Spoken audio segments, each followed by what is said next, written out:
I wanted to come on here and talk about the story of Nazir and Quadir Lewis, the two twins that was found unalive on top of Bell Mountain. That's a hiking area in Hiawassee, Georgia. I believe that's how you pronounce it. There was a lot of red flags from the beginning. I was trying to wait it out just to see if I could get some more information, but information is limited. Not sure why, especially if they suspect no foul play. So last year around this time, there was a man by the name of Trevante Hilton.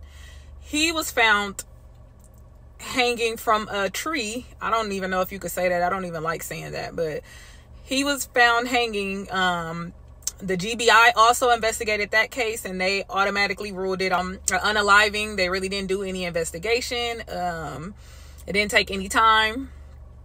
The same with the twin. Definitely a red flag with Trevante's case, because anytime a black man unalives himself by way of hanging, I feel like that needs to be really investigated. Like, really need to go through it with a fine-tooth comb, because the nature of which they find that person, and also with the match with the history of this country, I don't think those cases can be ruled unaliving as soon as you get to the scene. Like, I think it'll take more than 24 hours to decide whether that's an unaliving or not, because it's rare that it will happen that way, or they would choose that method of unaliving themselves. I don't believe that.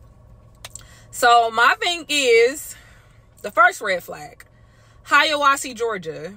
This is a sundown town with virtually no black population. There's no black population there. I looked it up. One thing said 0% black population, and another one said 2.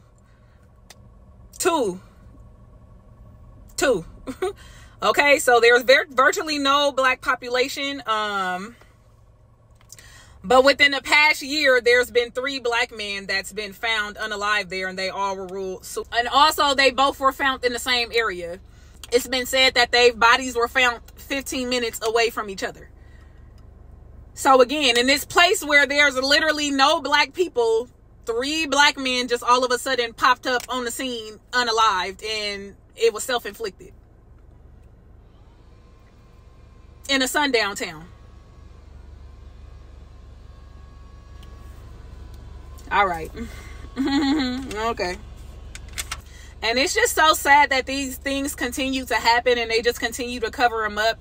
And I be feeling like a lot of people don't even be talking about it. And that's another thing that annoys me, because for real, if something happened to one of us, it's happening to all of us, especially if it's rooted in racism. We have to be vocal. We cannot allow them to keep doing the same things and not doing anything about it.